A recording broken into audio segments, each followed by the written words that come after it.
बिस्मिल्लाहिर्रहमानिर्रहीम, अस्सलामुअलैकुम, good morning, welcome to सुबह सवेरे पाकिस्तान। मैं हूं हमजा तारड़ और मैं हूं आपके साथ सैयदा इकरा बुखारी। उम्मीद करते हैं आप सब खैरियत से होंगे। और बहुत सारे जो हम लोग सारे ये ख्वाब देखते हैं, तो हमजा तुम भी ख्वाब देखते हो? अच्छा, पहले क्या है कि हम लोग सारे जो हैं वो ख्वाब देखते हैं और फिर मुझे मतलब के अंदर से ना साइड पे करते हैं। मुझे बहुत ज़्यादा ख्वाब आते हैं और मुझे ना बहुत ज़्यादा हमें ख्वाब आते ही नहीं। हाँ, मुझे ना बहुत ज़्यादा ख्वाब आते हैं और वो वाले ख्वाब इस तरह के भी लोग होते हैं जो बताते होंगे यार कुछ याद ही नहीं रहता है, इतने ज़्यादा ऐसे ख्वाब आते हैं। मतलब कि मुझे याद नहीं रहता, लेकिन बहुत ज़्यादा दिमाग जो है ना मेरा सोए हुए मुझे लगता है ज़्यादा काम करता है। अच्छा, कुछ लोगों को तो दिन में भी ख्वाब देखता रहता है कोई, ये तो वैसे फनी। जागते हुए नहीं, सोए हुए नहीं, वैसे मैं कह रही हूँ अक्सर लोगों को ना ये तो जागते में भी ख्वाब देखता है, मतलब वो कोई ऐसी बड़ी बातें कर रहे थे वो ख्वाब में कर रहे थे। लेकिन एक रिसर्च हुई है अब। अच्छा जी, जापान में एक रिसर्च हुई है। नहीं, तुम्हारे ख्वाब के ऊपर नहीं, चूहों के ऊपर।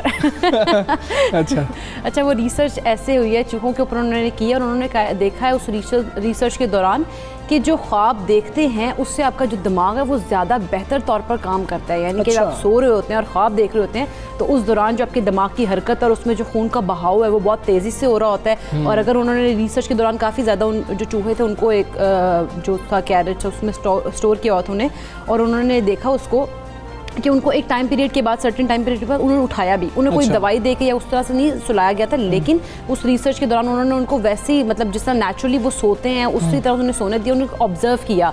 और जिस तरह से उनकी जो आंखों की मूवमेंट थी उन्होंने उसको नाम दिया था कि रैपिड आई मूवमेंट जो है ना, उसके दौरान उन्होंने देखा कि जो चूहे हैं, और उस रिसर्च के दौरान उन्हें ये पता लगा कि इंसानों के साथ साथ जानवर भी ख्वाब देखते हैं। और इस दौरान में उन्होंने बस ये देखा है और उन्होंने ये ऑब्जर्व किया कि जो दिमाग है वो बेहतर तौर पर काम करता है। तो फिर अब बहुत सारे लोग सोच रहे हैं कि हम इस तरह करते हैं कि अच्छा, उसको कोई ऑक्सीजन वगैरह से भी रिलेट कुछ किया? इस तरह से रिलेट नहीं किया, लेकिन उन्होंने सिर्फ ये रिलेट किया है कि जो दिमाग की हरकत है ना उसमें ज़्यादा जो है वो कहते हैं ना कि कुछ लोग पहले, क्योंकि रिसर्च पास्ट में ऐसी रिसर्च आई थी जिसमें कहा गया था कि जब सोता है इंसान तो उसका जो दिमाग है वो सही तौर पर काम नहीं कर रहा होता ना, कि वो भी स्लीपिंग मोड पे लगा होता है। रिसर्च ने उसकी नफी लेकिन इसकी नफी उसने रिसर्च ने कर दी है, उस वाली रिसर्च की कि भाई जो आपने पहले रिसर्च थी कि उसमें आपने कहा था कि जो दिमाग है वो बेहतर तौर पर काम नहीं कर रहा होता, वो भी स्लीपिंग मोड पे लगा होता है। तो इस रिसर्च में बताया गया कि जो दिमाग है वो बेहतर तौर पर काम कर रहा होता है। इसका करक्स ये है इस रिसर्च का, यानी कि मतलब अगर आपको ख्वाब आते हैं तो ये अच्छी बात है, ख्वाब आना अच्छी बात होती है।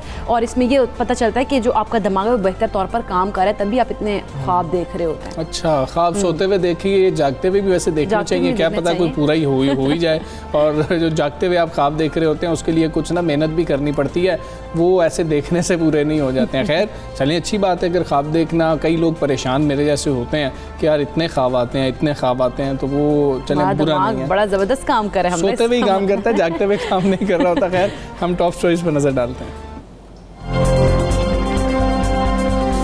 पाकिस्तान ने कोरोना के खिलाफ जंग में एक और संग मील उबूर कर लिया। मुल्क भर में वैक्सीन की लगने वाली डोज की तादाद 5 करोड़ से ज़ायद हो गई। पाकिस्तान का नाम कोविड-19 पर तहकीक करने वाले 52 ममालिक में शामिल हो गया। उधर कराची में कोरोना वायरस के टेस्ट मुस्बत आने की शरह बदस्तूर बुलंद।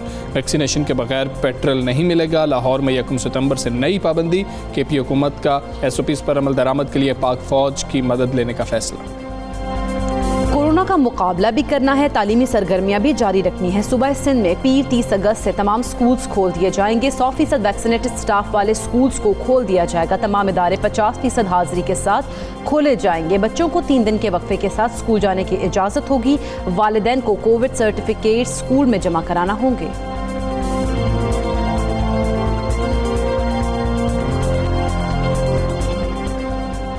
अफ़गानिस्तान से भारत का असर व रसूख ख़त्म हो जाएगा। DG ISPR का कहना है भारत अफ़गान क़यादत और अवाम के जहन में जहर भरता रहा। रॉ और NDS का पाकिस्तान के खिलाफ गठजोड़ था। तर्जुमान पाक फ़ौज ने प्रेस कॉन्फ्रेंस में बताया अफ़गानिस्तान की तरफ से पाकिस्तानी सरहदें महफूज हैं। दासू, लाहौर, कोयटा और गवादर में दहशतगर्दी वाक़यात के ज़िम्मेदारों का तयन कर दिया गया।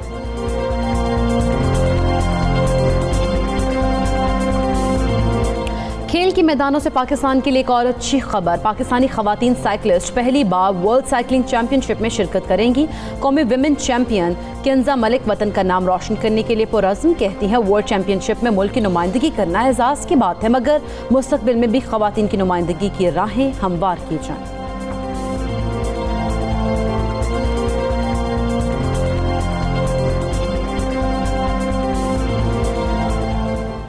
जी, तो टॉप स्टोरीज़ आपने जानी है शुरू में। वैसे अच्छी खबर है ये कि पाकिस्तान ने एक और अहम संग मील अबूर किया है कोरोना के ख़िलाफ़ जंग में। मुल्क भर में अगर हम बात करें कोरोना वैक्सीन की लगने वाली डोजेज़ की, तो तादाद 5 करोड़ से ज़ायद हो गई है, मतलब कि 5 करोड़ से ज़ायद लोगों को वैक्सीनेट किया गया। अच्छा, NCOC के मुताबिक अब तक 5,09,85,184 अफराद को वैक्सीन लगाई जा चुकी है। और एक और अच्छी खबर ये भी है कि पाकिस्तान कोविड-19 पर तहकीक करने वाले 52 ममालिक में अब शामिल हो गया है। अच्छा, पाकिस्तान ने ना आलमी इदारा सेहत की सरबराही में जो सोलिडेरिटी प्लस मतलब क्लिनिकल ट्रायल में हिस्सा लेने के लिए इंदराज कराया, और दूसरी जाने मुल्क के सबसे बड़े शहर हम कराची की बात कर रहे हैं, तो वहाँ पर कोरोना वायरस के टेस्ट मुस्बत आने की शरह बदस्तूर बुलंदी रिकॉर्ड की जाती है। जबकि लाहौर की अगर बात करें तो 1 सितंबर से कोरोना वैक्सीनेशन ना करवाने वाले अफराद को अब उन्होंने कहा गया, सख्तियां कर दी गई। उन्होंने कहा कि पेट्रोल नहीं दिया जाएगा। जिला इंतजामिया ने पेट्रोल पंप्स पर बैनर्स भी लगा दिए, नो वैक्सीन नो सर्विस। हाँ, बिल्कुल ऐसे ही है। पहले नो मास्क नो सर्विस था, अब नो वैक्सीन और नो सर्विस वाला मामला है। लेकिन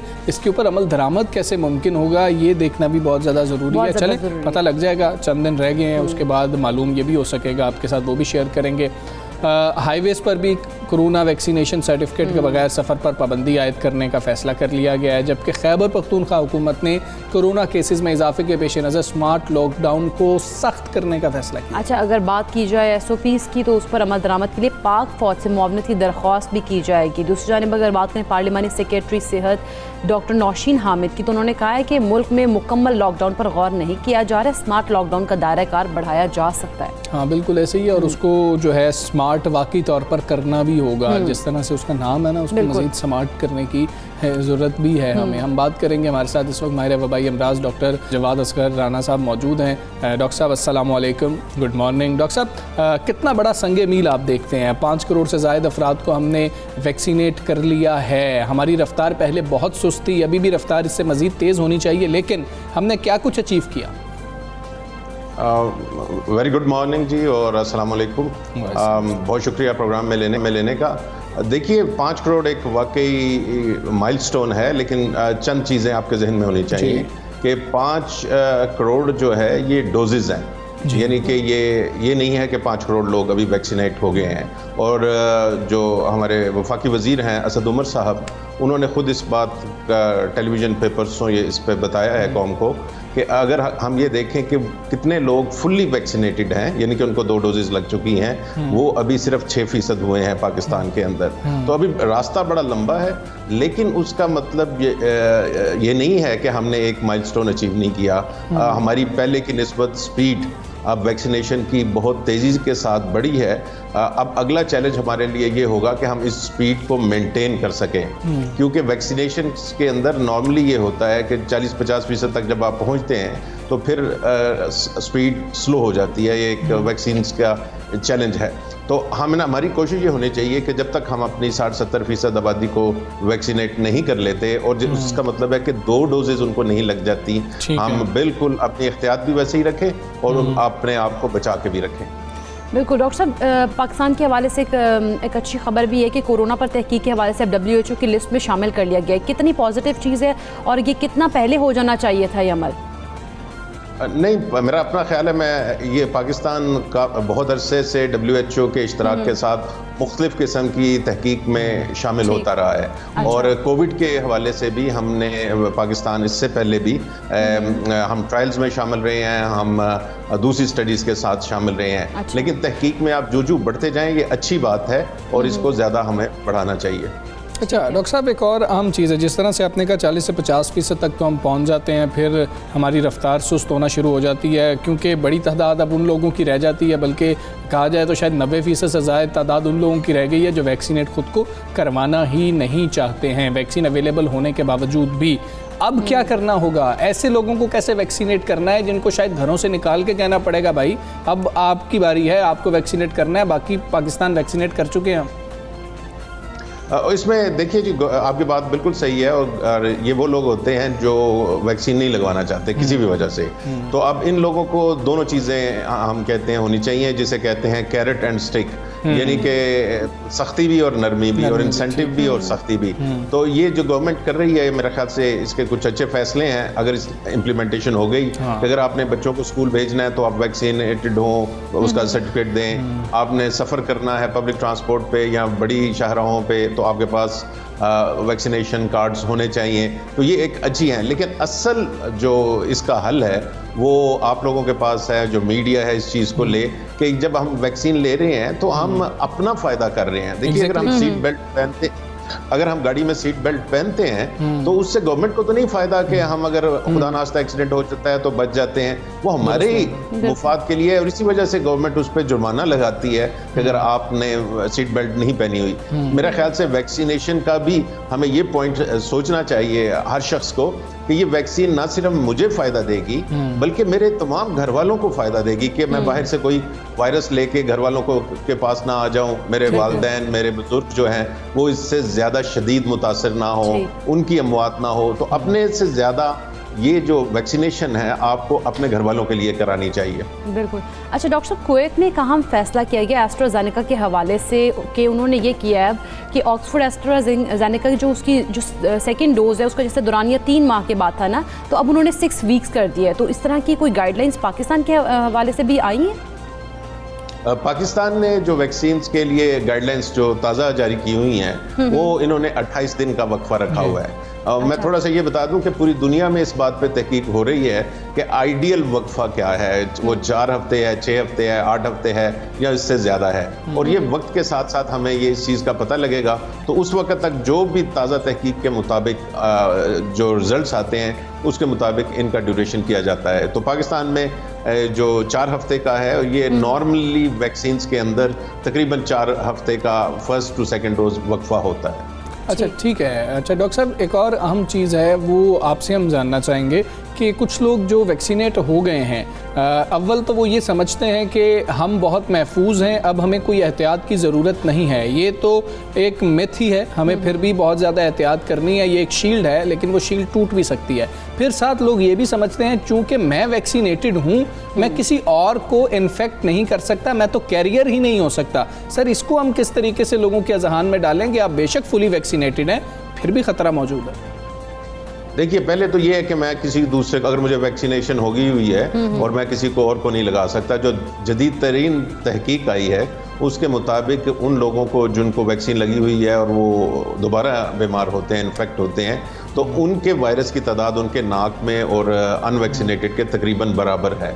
तो इस वजह से वो उतना ही ख़तरा है आबादी के लिए जितना अनवैक्सीनेटेड है। लेकिन वैक्सीनेशन का फ़ायदा एक ये है कि आपकी बीमारी इतनी शदीद नहीं होती, लेकिन ये नहीं मतलब कि होती नहीं है, या हम परसेंटेजेस के हिसाब से बात कर रहे हैं कि कंपेयर टू अनवैक्सीनेटेड जो डेथ्स हैं वैक्सीनेटेड के अंदर वो 10 गुना कम है। लेकिन ये नहीं है कि ज़ीरो हो जाती, ये याद रखिए, 10 गुना ज़रूर कम है उन लोगों से जिन्होंने वैक्सीन नहीं लगवाई, लेकिन इसका ये मतलब नहीं है कि ज़ीरो हो जाती हैं। तो आजकल जो मैं लोगों के फ़ोन सुन रहा हूँ, काफ़ी लोग जो वैक्सीनेटेड हैं वो इसी जहन के साथ कि अब हमें कोई मसला नहीं है, हमने 2 इंजेक्शंस लगवा लिए हैं, उन्होंने एहतियातें छोड़ दी और उसके बाद उनको इन्फेक्शन हुई, बाज़ की हॉस्पिटल जाना पड़ा। तो इस वजह से मेरा ये है कि अगेन वही सीट बेल्ट है आपने लगाई हुई है, लेकिन इसका ये मतलब नहीं है कि आप गाड़ी। एक और अहम चीज़ है कि पहले जब वैक्सीन का लगाने का अमल शुरू हुआ था, बैक इन मार्च हम अगर जा रहे हैं पाकिस्तान के अंदर,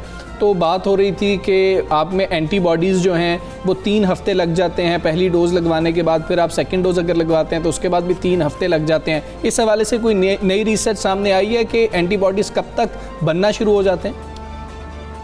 देखिए, मुख्तलिफ लोगों के अंदर एंटीबॉडीज़ मुख्तलिफ तादाद में बनते हैं और मुख्तलिफ उनकी टाइमिंग के साथ आपको नज़र आते हैं। ठीक है। इसके लिए बहुत सारे लोग टेस्ट भी करवाते हैं। एक स्टडी के अलावा, एक तहकीक के अलावा अभी तक जो एक समझिए कि साइंटिफिक अप्रोच ये है कि आपने वैक्सीन करवा ली है तो आप ये टेस्ट ना करवाएं, क्योंकि जो आपके बॉडी की प्रोटेक्शन है उसमें एंटीबॉडीज़ एक हिस्सा है, एक हिस्सा ज़रूर है, लेकिन बहुत सारे मुख्तलिफ और हिस्से भी हैं। तो एंटीबॉडीज़ का कम होना या ना होने का मतलब ये नहीं है कि आपकी प्रोटेक्शन नहीं है। तो इस वजह से अगर आप अपने दिल की तसल्ली के लिए ये टेस्ट करवाना चाहते हैं तो तकरीबन 2 से 3 हफ्ते बाद करवा लीजिए। लेकिन साइंसी तौर पे इसको ना WHO रिकमेंड करता है, ना अमेरिका का CDC रिकमेंड करता है। ठीक है डॉक्टर साहब, बहुत शुक्रिया आपका। सुबह सवेरे पाकिस्तान से आप बात कर रहे थे, हमारी राह रहे थे। डॉक्टर साहब की गुफ्तगू आपने मुलाहिज़ा किया, तकरीबन 4 करोड़ के करीब लोग हैं कि जिनको पहली डोज़ लग चुकी हुई है, जो नंबर्स हम आपके साथ शेयर कर रहे थे। तो 4 करोड़ के करीब पहली डोज़ वाले तो लोग हैं, 3 करोड़ 99 लाख के करीब जो हैं वो लोग हैं, और बाकी जो 5 करोड़ से ज़ायद जो हैं डोजेज़ लगा दी गई हैं। एक बड़ा माइलस्टोन है, बड़ी अचीवमेंट है। अब उन लोगों की ज़िम्मेदारी ज़्यादा है, गवर्नमेंट अपनी ज़िम्मेदारी पूरी कर रही है कि जो लोग वैक्सीनेट नहीं हो रहे हैं जाएँ, ताकि हम ये तो कह सकें, चले हर्ड इम्यूनिटी पे क्वेश्चंस तो बहुत ज़्यादा हैं, लेकिन फिर भी हम ये तो कह सकें हम हर्ड इम्यूनिटी के करीब बिल्कुल। अब से वैसे भी हमने जिस तरह की डेडलाइन दी हुई है ना, जो रिस्ट्रिक्शंस लगाई जाएंगी उसमें भी 2 दिन ही बाकी रह गए हैं। तो मेरा ख्याल है कि अब आप लोगों को जल्द से जानना चाहिए, क्योंकि 30 अगस्त के बाद जो है वो रिस्ट्रिक्शन ज़्यादा हो जाएंगी। आप अपना ATM कार्ड भी नहीं यूज़ कर सकेंगे ना, और पेट्रोल भी नहीं डलवा सकेंगे लाहौर के अंदर। तो फिर ये सारी सूरत हाल का आपको सामना करना पड़ेगा। तो इससे पहले अपने आप को वैक्सीनेट करवा लें। फिर जो सब ने दौड़ना है, भागना है कि जी कि अब जाते हैं ख़ुद को वैक्सीनेट करवाने के लिए। खैर, कोरोना का मुकाबला तो हमने करना है और एहतियात के साथ तालीमी सरगर्मियाँ भी हमने जारी रखनी है। और सिंध हुकूमत ने 30 अगस्त से सूबे के तमाम निजी और सरकारी जो तालीमी इदारे हैं उनको खोलने का नोटिफिकेशन जारी कर दिया। अच्छा, नोटिफिकेशन के मुताबिक सूबे में पीर से 30 अगस्त तक तमाम स्कूल्स खोल दिए जाएंगे। और नोटिफिकेशन के इजलास से कबल सिंध वर्किंग कमेटी के इजलास में ये फैसला किया गया था कि पीर से 100% वैक्सीनेटेड स्टाफ वाले स्कूल्स जो हैं उनको भी खोल दिया जाएगा। हाँ, उनको ही खोला जाएगा। और स्कूलों में तमाम तदरीसी वगैरह जो गैर मतलब उसके तदरीसी अमल की बात करें, गैर तदरीसी अमल की बात करें, इनसे जो भी मुंसलिक लोग होते हैं, जो अमला मुंसलिक होता है, उनकी वैक्सीनेशन ज़रूरी होगी। जैसे कि अगर स्कूल के अंदर कोई कैंटीन वाला है तो उसको वैक्सीनेट करवाना ज़रूरी है, कोई आया है तो उनको वैक्सीनेट करवाना ज़रूरी है। ड्राइवर्स जो हैं बच्चों की ट्रांसपोर्ट के लिए जो हैं वैन्स के, उनको वैक्सीनेट करवाना ज़रूरी है। और वाज़े किया गया था कि तमाम इदारे 50% हाज़िरी के साथ जो है खोले जाएंगे। और हुकूमत सिंध की जानिब से किए जाने वाले फैसले के तहत हफ्ते में 6 दिन स्कूल्स खोलेंगे, लेकिन जो बच्चे जो हैं उनको 3 दिन के वक्फे के साथ जो है वो स्कूल जाने की इजाज़त होगी। कुछ बच्चे जो मतलब 50% हैं वो 3 दिन जाएंगे और 50% जो है वो नेक्स्ट 3 डेज़ जो है वो जाएंगे। ये 2 ग्रुप्स बना दिए गए हैं और ये जो ग्रुप्स हैं फिर इस तरह से वो जो बनाया गया एक स्केड्यूल था उसके मुताबिक अमल भी करेंगे। हाँ, और वालिदैन को कोविड सर्टिफिकेट स्कूल में जमा करवाना होगा, ये पेरेंट्स की जिम्मेदारी भी लगाई गई है। दूसरी जानिब निजी स्कूलों ने वालिदैन से वैक्सीनेशन सर्टिफिकेट बज़रिया ईमेल तलब किया था, जिसमें वालिदैन को 28 अगस्त तक वैक्सीनेशन सर्टिफिकेट जमा करने की हिदायत की गई है। अब ये एक सारी सिचुएशन है, इसी पर हम बात कर लेंगे। बात करेंगे इस हवाले से। हमारे साथ मौजूद हैं chairman all private schools management association Sindh Syed Tariq Shah साहब। तारिक शाह साहब, अस्सलाम वालेकुम, गुड मॉर्निंग। नोटिफिकेशन सामने आ गया, क्या समझते हैं कि खुशाइंद है सिंध हुकूमत की जानिब से ये नोटिफिकेशन सामने आना? अब जिम्मेदारी आप लोगों पर है, आप लोग जिम्मेदारी अदा करने को तैयार है?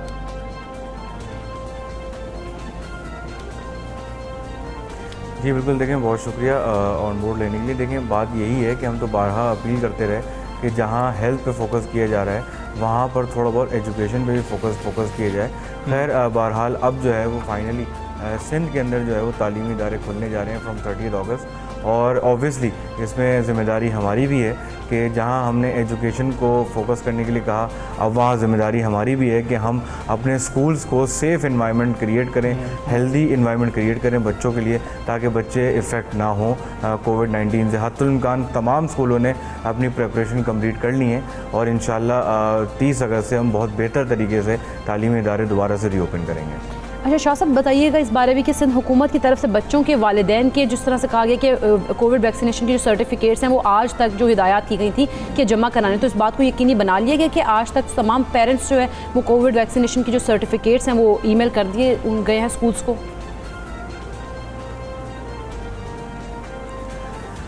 जी बिल्कुल, देखें इसके अंदर ये है कि कल जो लास्ट वर्किंग कमेटी की मीटिंग हुई थी उसके अंदर मैं भी मौजूद था। वहाँ पर यही डिस्कशन हुआ कि अभी फ़िलहाल जो है वो रिस्ट्रिक्शन नहीं लगाई जाएगी कि जो बच्चा के पेरेंट वैक्सीनेटेड नहीं है वो स्कूल नहीं आएगा, लेकिन over the period of time उनको मोटिवेट किया जाएगा, उनको गाइड किया जाएगा कि आप वैक्सीनेशन कार्ड जमा करवा दें और जिन्होंने वैक्सीनेशन नहीं करवाई है वो कम से कम जाके वैक्सीनेशन तो करवाएं और वो कार्ड स्कूल में जमा कराएं। लेकिन आगे जाकर इसकी डेडलाइन ज़रूर आएगी कि इसके बाद फिर बच्चे स्कूल नहीं आएंगे। अभी, क्योंकि अगर हमने अभी अनाउंस कर दिया तो 2 दिन के अंदर इतना रश पड़ जाएगा, इतना शायद कोई वैक्सीनेशन सेंटर कंट्रोल भी ना कर पाए। तो इसलिए उसको over the period of time एक डेडलाइन आगे जाके दी जाएगी। लेकिन अभी से तालीमी इदारे जितने भी हैं वो अपने पेरेंट्स को वैक्सीनेशन कार्ड के लिए नोटिस देंगे, ताकि हम 1 महीने के टाइम के अंदर सारे वैक्सीनेशन कार्ड जो हैं वो जमा कर लें। अच्छा ठीक है तारिक शाह साहब, ये भी बता दीजिएगा कि आपकी एसोसिएशन के पास डेटा इस वक्त क्या मौजूद है कि असातिज़ा कितनी तादाद में हैं जिनको वैक्सीनेट कर लिया गया है, और फिर बाकी अमले की बात हो रही थी कि ख़ास तौर पे ड्राइवर्स का जिक्र आया था, उनके हवाले से आप लोगों के पास क्या डेटा इकट्ठा हुआ है, उनको कितने हद तक, कितने फ़ीसद तक वैक्सीनेट करवा लिया गया?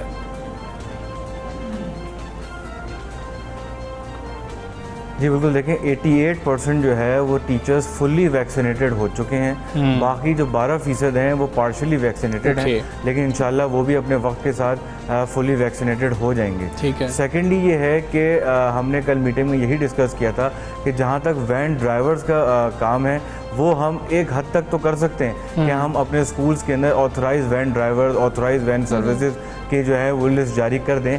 लेकिन यहाँ एक मसला ये आता है कि कभी कोई रिक्शे वाला, कभी कोई मोहल्ले में एक पेरेंट होता है तो वो बच्चों को इकट्ठा करके स्कूल ड्रॉप कर रहा होता है, तो वहाँ पर अब पेरेंट की जिम्मेदारी आती है कि वो इन सूरत हाल के अंदर ख़ुद मेक श्योर कराएं कि जो गाड़ी में लेकर जा रहा है कम से कम वो गाड़ी सैनिटाइज हो और वो जो ड्राइवर है वो मास्क पहना हुआ हो और वो वैक्सीनेटेड हो। क्योंकि ये वॉच करना शायद स्कूल के लिए मुश्किल होगा, लेकिन पेरेंट के लिए बहुत आसान है कि वो मेक श्योर करें कि बच्चा जिस तरह भी जा रहा है वो सेफ़ इन्वायरमेंट में स्कूल पहुँचे।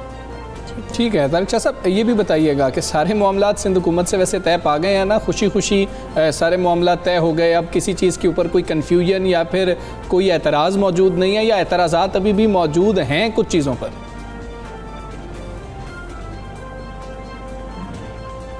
नहीं, बिल्कुल देखें कोई एतराज़ात अब मज़ीद मौजूद नहीं है, क्योंकि लास्ट जो हमने प्रोटेस्ट किया था उसके बाद जो है वो सरदार अली शाह साहब ने हमें कॉल किया था और तमाम हमारी जो मसाइल थे, ग्रीवेंसेस थे, वो सब उन्होंने तहम्मुल से सुने और उसके बाद उन्होंने वो सारी चीज़ों पे एग्री किया जो हमने कही थी कि स्टाफ को बुलाने नहीं दिया जा रहा था, स्टाफ पहले से आना शुरू हो गया स्कूल्स के अंदर ताकि एकेडमिक सेशन प्लानर्स बन सकें। अब मंडे से इंशाल्लाह जब स्कूल्स खुलेंगे तो वही हम खैर 50% SOPs जो भी हैं, ये तो अब न्यू नॉर्मल है अब स्कूलों का, तो वो इंशाल्लाह हम उसको फॉलो करेंगे और उससे हम एग्रीड भी हैं। और अब हमारे सिर्फ कंसर्न ये है कि तालीमी इदारे कंटिन्यूशन के साथ खुले रहें, अब दोबारा बंद ना किए जाएँ, क्योंकि वो डिसकंटिन्यूशन जब आती है तो एक तालीम का तसलसल जो है वो डिस्टर्ब हो जाता है।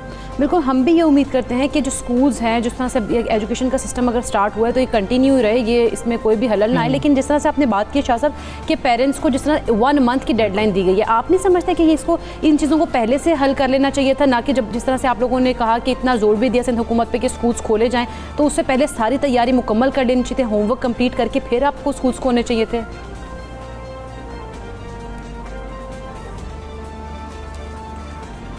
देखिए, पेरेंट्स को वैक्सीनेट करना जो है वो ओबियसली हुकूमत सिंध की ज़िम्मेदारी है और हुकूमत की ज़िम्मेदारी है। तो हम तो सिर्फ हेल्पिंग हैंड का किरदार अदा कर रहे हैं कि लोगों को वैक्सीनेट ज़्यादा से ज़्यादा करवाएं।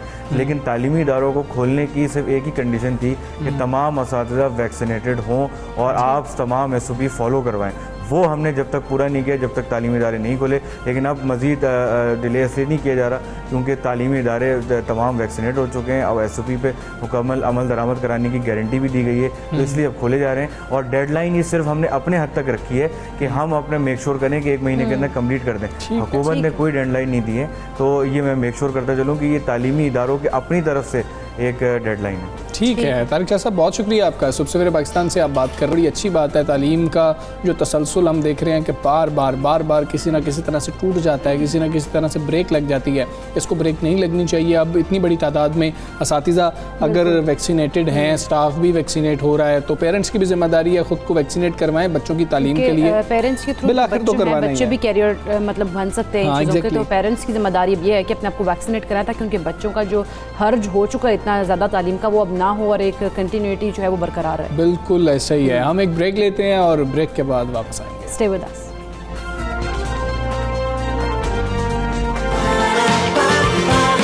सुबह सवेरे पाकिस्तान,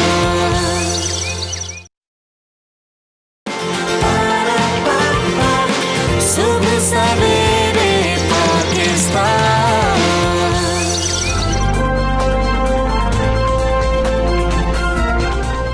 वेलकम बैक टू सुबह सवेरे पाकिस्तान। नाज़रीन, DGIS-PR major general Babar Iftikhar ने प्रेस कॉन्फ्रेंस की। उन्होंने कहा कि अफगानिस्तान से भारत का असर रसूख ख़त्म हो जाएगा। रावलपिंडी में प्रेस कॉन्फ्रेंस जब कर रहे थे, उन्होंने तर्जुमान पाक फ़ौज मेजर जनरल बाबर इफ्तिखार ने यह भी मज़ीद कहा कि अफगानिस्तान में पैदा होने वाली सूरत हाल जो है वो गैर मुतवक्के थी और इसी तनाजुर में सिक्योरिटी इकदाम अब किए जा रहे हैं। और उन्होंने कहा कि अफगानिस्तान के साथ हमारी सरहद बिल्कुल महफूज है। तवक्को ये की जा रही है कि तालिबान अपने वादों पर अमल करेंगे। और उन्होंने मज़ीद ये कहा है कि भारत का अफगानिस्तान में किरदार बहुत ही मनफी था और भारत अफगान क़यादत और अवाम के जहन में जहर भरता रहा है। बिल्कुल। इसके साथ साथ उन्होंने कहा है कि रॉ और NDS ने मिलकर पाकिस्तान में दहशतगर्दी की थी। दासू की बात हो, लाहौर की, कोयटा और गवादर में दहशतगर्दी के जो वाक़यात थे उनके जो ज़िम्मेदारान हैं उनका भी तायुन कर दिया है। अब अफगानिस्तान से भारत का असर और रसूख जो उनका वो ख़त्म हो जाएगा। और तालिबान ने ये यकीन दिलाया कि TTP को अफगान सरजमीन इस्तेमाल करने नहीं दी जाएगी। TTP से मुतल्लिक हमें तालिबान की बात पर यकीन है। DGIS-PR ने क्या कहा, आपको वो सुनाते हैं। I believe let the government be formed, and it's a policy level decision, but I think there is reason to be optimistic on the way things are. Taliban leadership have conveyed that they will not let the Afghan soil to be used against any other country in the world, and we have to take them on their word. And we believe that they will take some very effective measures to ensure that TTP is not able to operate against Pakistan or any other country for that matter. Pakistan has repeatedly been cautioning the world about negative role played by spoilers of peace in Afghanistan for their own vested interests, and they continue to do so. And we've been highlighting it at every forum. I think most of the investigation details have also been shared with you for Dasu, Lahore, Quetta and Gwadar incidents. All incidents were planned and executed from Afghanistan with the help of NDS and RAW. गुफ्तगू आपने सुनी। इसी सारे मामले पर हम बात करेंगे। Lieutenant general retired Amjad Shoaib साहब दिफाई तज्ज़ियाकार हमारे साथ मौजूद हैं। अस्सलाम वालेकुम, गुड मॉर्निंग सर। अगर हम बात करें तर्जुमान पाक फ़ौज मेजर जनरल बाबर इफ्तिखार साहब की, जिन्होंने गुज़श्ता रोज़ अफगानिस्तान के हवाले से हम प्रेस कॉन्फ्रेंस की है, और तर्जुमान पाक फ़ौज का कहना था कि पाक अफगान सरहद पर सूरत हाल काबू में है। दासू, लाहौर और कोयटा के वाक़यात को देख लें, NDS और रॉ के गठजोड़ की वजह से हुए। इसके सबूत चीन से भी शेयर किए गए होंगे। तो क्या अब चीन इस हवाले से भारत के ख़िलाफ़ सख्त इक़दाम उठा सकता है? आप क्या समझते हैं? बिस्मिल्लाहिर्रहमानिर्रहीम। देखिए जहाँ जिन वाक़यात में चाइना को टारगेट किया गया, चाइना के लोगों को टारगेट किया गया, उन सब वाक़यात में तहकीकात जितनी भी हुई वो चाइना के साथ शेयर की गई, उनको बताया गया। ठीक है। और आज दिन तक तो वो उन्होंने कोई ऐसी बात नहीं कही, वो मुतमईन रहे पाकिस्तान की तहकीकात से। लेकिन जब दासू में अटैक हुआ और उनके 9 लोग मारे गए, हालांकि वो धमाके से उनमें से किसी का भी नहीं हुआ कुछ, वो गाड़ी गालबन धमाके के बाद ड्राइवर जो है वो गाड़ी का बेकाबू ना रख सका, घबरा गया होगा, तो वो गाड़ी जाके पहाड़ से नीचे गिर, लोग मर गए। 9 लोगों की जाने गई, वजह वो धमाका ही बना। तो उसके बाद चाइना काफी सीरियस था कि ये पता लगना चाहिए वाज़ेह तौर पे कि कौन कर रहा है। तो पाकिस्तान ने शवाहिद दिए। अब शवाहिद जो है वो, अगर आप कहते हैं TTP ने कराया है, TTP अफगानिस्तान में है, तो लाजमन अफगानिस्तान में अगर है तो अफगान गवर्नमेंट या वहाँ पे भारत वगैरह का उनका असर रसूख है, कोई थोड़ा बहुत आप उसकी भी लिंक उनको दे देते हैं। लेकिन वो कंफर्म करना चाहें, मेरा अपना अंदाजा है कि वो मजीद शवाहिद इकट्ठे करेंगे और हो सकता है कि वो भारत को यूनाइटेड नेशन सिक्योरिटी काउंसिल में जलील करें, वहां सामने ले आए, या ये कि फिर वो खुद को कार्रवाई ऐसी करें जिससे भारत का नुकसान हो और उसको कहे कि हमने बदला चुका दिया। ज्यादा मेरा ख्याल है कि यही पॉसिबिलिटी है। अच्छा। कि वो अक़वाम मुत्तहिदा में ये इशू खड़ा करेंगे, लेकिन उसके लिए वो काफी कुछ शवाहिद जमा करना चाहेंगे, बावजूद इसके कि उनको यकीन है कि ये इन लोगों ने किया है। लेकिन दूसरी दुनिया को, दूसरे ममालिक को कायल करने के लिए वो गालिबन मजीद शवाहिद इकट्ठा करना चाहते हैं। तो बात चल रही है, मामला भी ज़ेरे तहकीक है। फौरी तौर पे मेरा ख्याल है चाइनीज भी कोई इतने परेशान नहीं कि फौरी तौर पे अमल हो जाए। तो मेरा ख्याल है कुछ दिनों में जब उनके पास पूरे मवाद पूरा जमा हो जाएगा तो फिर वो एक्शन करें। ठीक है साहब, DGISPR ने ये भी वाजे किया है कि भारत ने अफगानिस्तान में जो भी सरमायाकारी की वो पाकिस्तान को नुकसान पहुंचाने के लिए की गई, और कल अदम TTP का भी उन्होंने जिक्र किया कि पाकिस्तान के खिलाफ अफगान सरजमीन इस्तेमाल होती रही है, और अब उन्होंने ये भी कहा है कि अब मज़ीद हमें यही उम्मीद है कि तालिबान अफगान सरजमीन को पाकिस्तान के खिलाफ इस्तेमाल नहीं होने देंगे। आपको अफगान तालिबान और पाकिस्तान का वर्किंग रिलेशनशिप कैसा रहने का इम्कान नज़र आ रहा है? लेकिन जहाँ तक अफगान तालिबान का ताल्लुक है, हमारा उनके साथ वैसे रिलेशनशिप कोई नहीं, लेकिन एक खलूस की रिलेशनशिप, एक ऐसा ताल्लुक है जो मुखलिसाना है, जिसमें आप उनकी भलाई चाहते हैं। ठीक है। फायदा उसमें सिर्फ हमें ये है कि उस मुल्क में अमन आ जाएगा जो हमें जरूरी है। हम सारी कोशिश ये कर रहे हैं कि ये अफगान जितने भी धड़े हैं, जितने भी इनके स्टेक होल्डर्स हैं, वो किसी तरह मिल बैठे हैं, आपस में कुछ मामला तय कर। अगर ये नहीं होगा तो जो भी धड़ा नाराज होगा, जो स्टेक होल्डर एक दो नाराज होंगे, वो लड़ाई करते रहें। लड़ाई इसलिए मैं कह रहा हूं कि जब भी इनमें नफाक हुआ है, कोई एक दो कमांडर या एक दो लोग, इनके लीडर जो हैं वो हुकूमत के साथ नाराज हैं, तो उनको बाहर से कोई ना कोई अपना लेता है, अपना बना लेता है, और उनको पैसा और हथियार देने शुरू कर देता है। वो जंग शुरू हो जाती है। तो ये हमें चूंकि तारीख का पता है, हम इन चीजों को जानते हैं, समझते हैं, हमारा हमसाया है, साथ रहते हैं। इस वजह से पाकिस्तान की पिछले कई सालों से, 12 साल से कोशिश यही थी कि किसी तरह बातचीत के जरिए मामले को हल कराया जाए।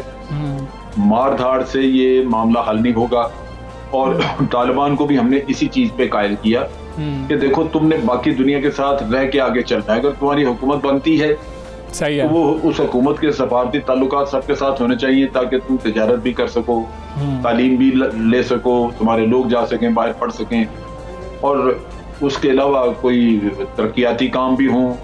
आपने कोई लोन कर्जे लेने हैं या किसी और मुल्क में आके इन्वेस्टमेंट करनी है, तो जब तक आपका सफारती ताल्लुक नहीं होगा, वो नहीं करेंगे। ठीक।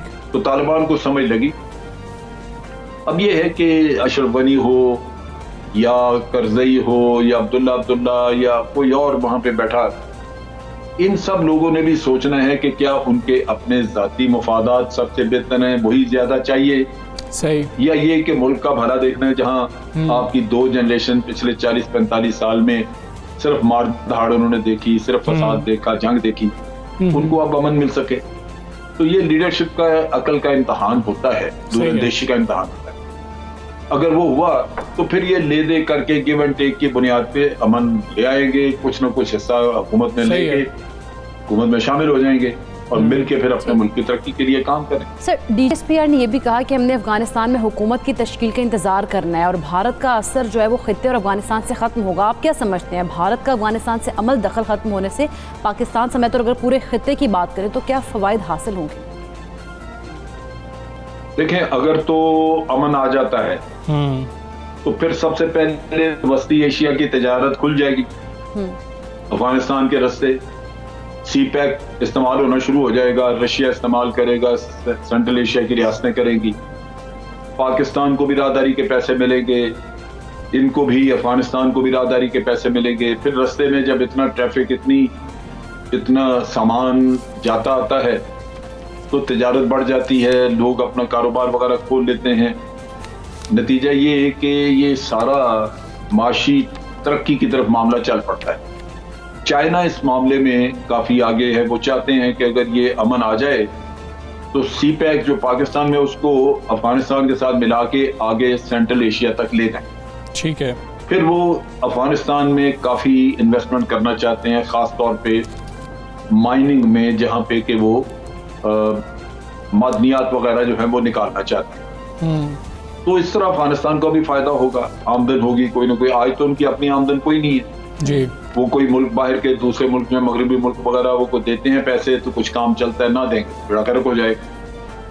तो ये तो तरीका नहीं है, क्योंकि मगरबी दुनिया किसी वक्त भी बंद कर देगी। अगर नहीं करेगी बंद, तो आपसे अपने मुतालबात मनवाएगी। इसलिए अपने मुल्क को अपने पाँव पे खड़ा करने के लिए ये जरूरी है कि खित्ता मिल के काम करे और तरक्की हो, तमाम मुल्क आपस में ज़मीनी रस्तों के ऊपर तिजारत कर सकें, इन्वेस्टमेंट आए, कारोबार बढ़े, तालीम बढ़े, तो लोगों को फ़ायदा होगा। तो यहाँ पे रशिया, चाइना वगैरह ये मुल्क सारे उसमें इन्वेस्ट करने को तैयार हैं। अगर अफगानिस्तान में कोई मुनासिब गवर्नमेंट बन जाए और अमन आ जाए तो ये मुल्क फिर उसमें इन्वेस्टमेंट वगैरह करेगा। ठीक, जनरल साहब ये भी बताइएगा कि पाकिस्तान को अफगानिस्तान की जो भी नई हुकूमत होगी उसको तस्लीम किन फैक्टर्स की बिना पर करना चाहिए? ऐसे कौन से आम फैक्टर्स हैं जिनको सामने रखना है और फिर फैसला करना है? और फिर क्या चीन और रूस के साथ मिलकर भी कुछ तय करना होगा? देखिए, इसमें दो बहुत इंपॉर्टेंट फैक्टर्स हैं।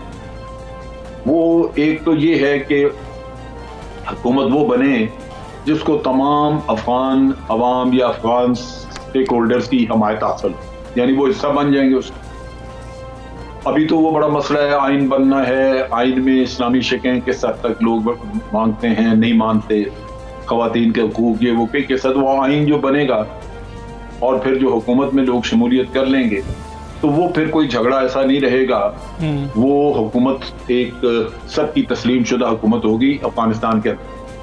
ठीक है। तो जो हुकूमत जिसको अफगान अवाम की, पूरे अवाम की हमायत हासिल होगी तमाम स्टेक होल्डर्स की तरफ से, पाकिस्तान उसको तस्लीम करना चाहे। लेकिन उसके साथ साथ पाकिस्तान को ये भी यकीन दहानियों की जरूरत होगी कि ज़बानी तो कह दिया तालिबान ने कि हमारी जमीन पाकिस्तान के खिलाफ इस्तेमाल नहीं होगी, लेकिन टीटीपी वहां पे है, उसके बारे में आपने क्या किया? तो जब तक वो नताइज भी हमें सामने नहीं ला के दिए जाते, ठीक है, तो हमें मेरा ख्याल है तस्लीम करने में थोड़ा तामल करना होगा। ओके। अब यहाँ पे हम ये कहते हैं कि जी चाइना, रशिया, ये हो सकता है कि दूसरे मुल्कों के मफादात ऐसे हों कि वो आज ही उसको तस्लीम करना चाहे। ठीक है। लेकिन शाह महमूद कुरैशी गए हैं दूसरे मुल्कों में, सब में उनको सबको तैयार कर रहे हैं कि एक मुत्तफिक का लायामल इख्तियार किया जाए, सारे जल्दी ना करें, ठीक, बल्कि तालिबान से जो उन्होंने वादे किए हैं उनको पूरा करवाएं, हुकूमत बनवा लें, उसमें सारे धड़ों को देख लें कि मुतमईन हैं, ठीक है, और फिर जो जो दहशतगर्दी का डर है जिस मुल्क को, वो अपनी चीजें तय कर ले, फिर तस्लीम कर ले। मगरबी दुनिया के साथ आपको चलना मुश्किल होगा, मगरबी दुनिया इनको तस्लीम नहीं करने लगी। एक तो वो यहाँ पे इनके मुल्क में तालिबान की हुकूमत के दौरान इंतशार फैलाएंगे, यहाँ पे बड़ा गंद मचाएंगे, ये दहशतगर्दी होगी। अच्छा। दूसरी बात ये है कि उन्होंने वाज़े कहा, जब हम कहते हैं कि तालिबान ने खवातीन के हुकूक दे दिए, वो किसी से कोई बदला नहीं देना चाहते, उन्होंने कोई कत्ल गारत नहीं की, कोई ह्यूमन राइट वायलेशन नहीं, तो मगरबी दुनिया कहती है कि जी ये तो कहने की बातें हैं, जब तक पूरा यकीन ना हो जाए हम इनको तस्लीम नहीं करेंगे, हमें तो भी वक्त चाहिए, हम देखेंगे कि वाकई जो कहते हैं उस पर अमल करते हैं। तो ये वो वेग एक कहानी है, इसमें वो साल भर देखते रहें, 2 साल देखते रहें कि जी अभी पूरा यकीन नहीं आया, तो ये मगरबी दुनिया के साथ ये अपने अपने मफादात देखकर ये फैसला करना होगा कि कब तस्लीम करना है और किन शराइत पर करना है। बहुत शुक्रिया lieutenant general retired Amjad Shoaib साहब, सदर पाकिस्तान से आप बात कर रहे थे और अफगानिस्तान की जो सूरत हाल है उस पर तज्जिया कर रहे थे। हम आगे बढ़ेंगे और बात करेंगे खेल के मैदान से पाकिस्तान के लिए अच्छी खबरें आई जा रही हैं और बड़ी अच्छी बात है कि ख़वातीन कुछ सामने आ रही हैं। मुल्क की साइकिलिंग की अगर तारीख देखी जाए तो पहली बार पाकिस्तानी ख़वातीन साइकिलिस्ट वर्ल्ड साइकिलिंग चैम्पियनशिप में हिस्सा लेने के लिए जा रही हैं। ये चैम्पियनशिप जो है वो 16 से 25 सितंबर तक बेल्जियम के इलाके फ्लैंडर्स में मुनक़िद होने वाली है और पाकिस्तान की 6 रुकनी टीम में मुल्क की टॉप रूट साइकिलिस्ट कंजा मलिक भी स्क्वाड में शामिल है। क्या बात है। और इस दफ़ा मतलब पहली दफ़ा ऐसा हो रहा है और 3 ख़वातीन शामिल हैं और 3 जो है मेरा ख्याल है मर्द साइकिलिस्ट शामिल है और कौमी विमेन चैम्पियन आलमी मुकाबले में वतन का नाम रोशन करने के लिए पुरज़्म है, जिसके लिए वो भरपूर ट्रेनिंग कर रही हैं। अच्छा, कंजा कहती हैं कि उन्होंने एक बरतानवी कोच की भी खदमात हासिल की हुई हैं जो डेटा का तज्जिया करके उन्हें ट्रेनिंग की हिदायत देते हैं और कौमी वुमेन चैम्पियन के मुताबिक पाकिस्तान में ख़वातीन साइकिलिंग अभी पुराना खेल नहीं, लेकिन बहुत जल्द पाकिस्तानी ख़वातीन जो है वो इस खेल में अपने आप को मनवा लेंगी। अच्छा, वैसे कितना सीधा सीधा लगता है ना कि साइकिल है, साइकिल पे आपने चले जाना है वही और आपने चलानी है, इसमें डेटा की क्या ज़रूरत है, लेकिन देखेंगे कितनी मेहनत करनी पड़ रही होती है और हमें तो शायद वो नज़र ही नहीं आ रही होती, उसकी समझ ही नहीं होती। मुझे लग रहा है कि भाई साइकिल ही चलानी है ना, ये कौन सा काम है, लेकिन काफ़ी टेक्निकल काम है। ये हम कंजा से ही जानने की कोशिश करते हैं। कंजा हमारे साथ मौजूद है। कंजा, अस्सलाम वालेकुम, मॉर्निंग। पहले तो आपको मुबारक हो कि आप उस टीम का हिस्सा हैं कि जो पाकिस्तान को रिप्रेजेंट करने के लिए जा रही है। कैसी तैयारी है? अल्हम्दुलिल्लाह तैयारी तो पूरे साल होती है, so there is no break in cycling. हमारा क्योंकि national championship I won it last year November में, तो I am the current national champion. उसके लिए एज यू सेड के there's always an event coming, so every 3-4 months we're preparing for something. Asian championships के लिए भी बीच में तैयारी हो रही थी but वो obviously because of COVID that couldn't happen. Alhamdulillah, World Championship is now happening, so we're very excited. It is a huge honor for us कि finally 2-3 साल की मेहनत के बाद we're getting to go somewhere and compete. तैयारी बिल्कुल जैसे आप बोल रहे थे, मैंने भी ऐसे ही स्टार्ट की थी कि ये तो बड़ा आसान लग रहा है और हेल्थ की भी ज़रूरत है. After you have children, after शादी and a corporate career, you do not have time कि आप जो ना. I was a basketball player, volleyball player पूरी जिंदगी, सो इंट्रा किंगडम स्कूल को रिप्रेजेंट तो होता रहता था. और बैडमिंटन, हर एक स्पोर्ट, आप फुटबॉल जो भी ले लो, होता है कि जो बच्चा एक गेम खेलता है ना फिर वो सारे गेम्स खेलता है. मजबूरी होता है, आप तो मैं फेल कर दूंगी, you have to be on my team. Coaches आके आपको कहते हैं. But cycling is the one thing I never really touched. ये मेरे हस्बैंड का बहुत बड़ा एक हाथ है. To he started it, he enjoyed it and he realised कि चलो this might be something that कि it's not exactly the sports that she used to have in her old life, but at least stress reliever एक hectic routine में before job, before school, kids schools etc. तो एक हो जाएगा. तो that I started off ऐसे हंस खेल के, enjoyed the community. Critical mass is a big community cycling. उसके ऊपर ऐसे ही लड़कों के साथ रेसें लगाते लगाते पकड़ी गई और किसी ने कहा कि आओ तुम जरा नेशनल चैम्पियनशिप तो ट्राई तो करो. और उस वक्त I was 3 months into cycling, तो I was having heart attacks and anxiety attacks कि I really don't think this is for me. मैं तो I am here to lose the baby fat that I put on and etcetera. But I came 5th 3 years ago, एंड so उससे कम से कम ये idea हो गया कि इट्स possible कि with a little bit more saddle time कोई अच्छा गोल. तो बिल्कुल ये it's a journey. देखें पाकिस्तान में we don't know, even if you look at these big factions, how do they train long hours etc. there's not a lot of technical knowledge. पहले साल मैंने भी ज़्यादा saddle time and then knee ख़राब कर लिया. फिर कभी there was a lot of ons and offs, ups and downs in cycling. then मेरी new bike की setting was not good enough, उस पर जोर लगा दिया, फिर से knee ख़राब कर लिया. so gym में कुछ ख़राब कर लिया, कुछ और ख़राब. so there were a lot of ups and downs. लेकिन अब जो last आप कहें कि लास्ट 1 year है ना, pre nationals and now post injury, मैंने highly technical and highly database training जैसे कि आप बोल रहे थे किया है. इसमें and you have no idea, it's a little computer इतना सा आपके आगे होता है. उसके आगे आपके हार्ट रेट, आपकी cadence, your revolutions, your power output, the time of the certain interval that you're doing, the total time, the calories of everything. There are about 9 to 10 metrics that you're looking at one single time.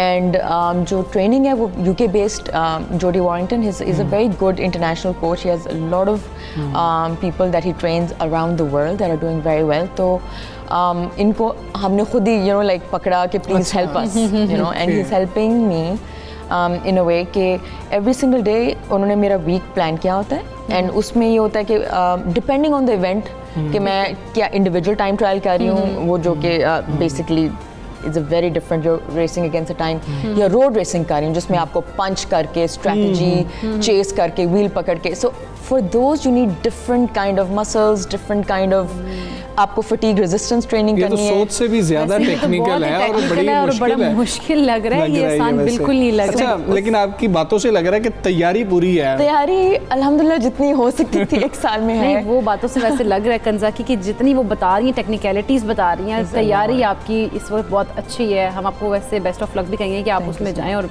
First opposition आपकी आनी चाहिए, जितनी आपने तैयारी माशाल्लाह से कर ली है.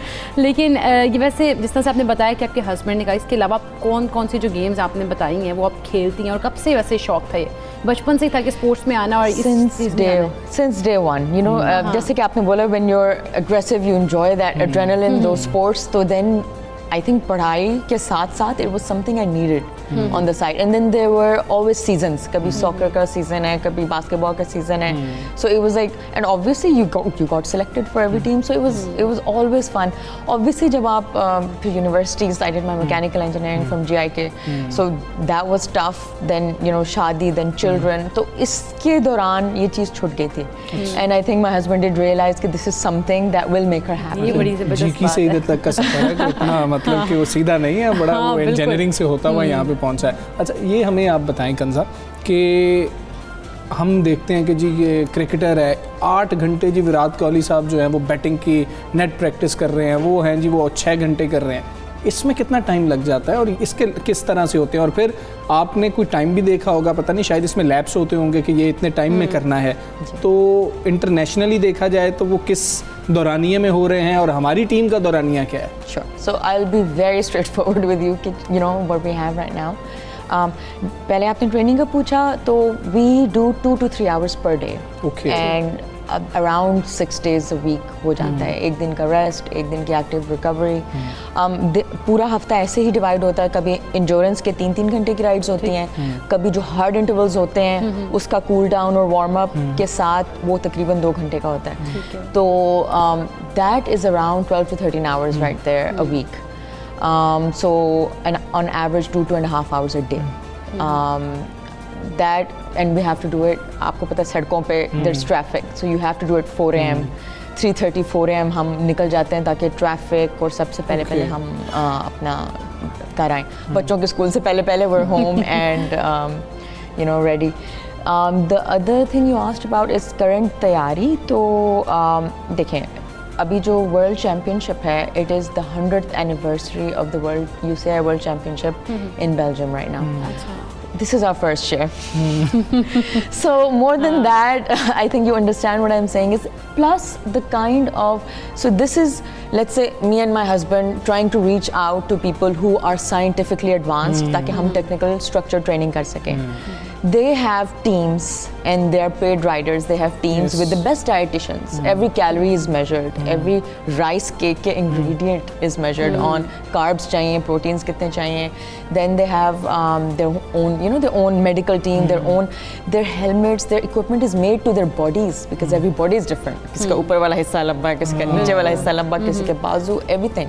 किसी का सर बड़ा छोटा. So लेकिन हमारा जज्बा उन सबसे बहुत बड़ा है, मैं आपको बता रहा हूँ. और हम इंशाल्लाह उधर किसी को ये नहीं समझने देंगे कि ये बस पार्टिसिपेट करने के लिए. कंजा, बहुत गुड लक आपके लिए, आपकी टीम के लिए जो जा रही है, और हमारी तो यही बस उम्मीद है कि वहाँ पर परफॉर्म करें. हम कंजा को बुलाएं, कंजा के पास है ना वो मेडल हो और फर्स्ट पोजीशन का हो. इंशाल्लाह. तो अच्छी उम्मीद करेंगे. What I really want is कि even if this is just the first time, at least for women एक विंडो ओपन हो गई है, एक डोर ओपन हो गया है कि Pakistani women can do this. हमारा जो मेन अब जॉब है कि now that we are getting the knowledge, पहले तो था ही नहीं, बस चलाओ. So for decades we have just been riding without any knowledge. Now our job is to train and empower women. क्या बात है, you can do this. Kanza, वैसे आप उसमें कामयाब हो गई हैं. बहुत शुक्रिया, आप सबसे पहले पाकिस्तान का हिस्सा बनी. हम एक ब्रेक लेंगे, ब्रेक के बाद वापस आएंगे. Stay with us.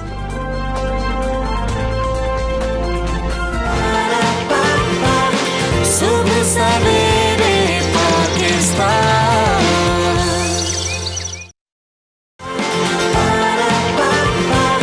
सुबह सवेरे पाकिस्तान.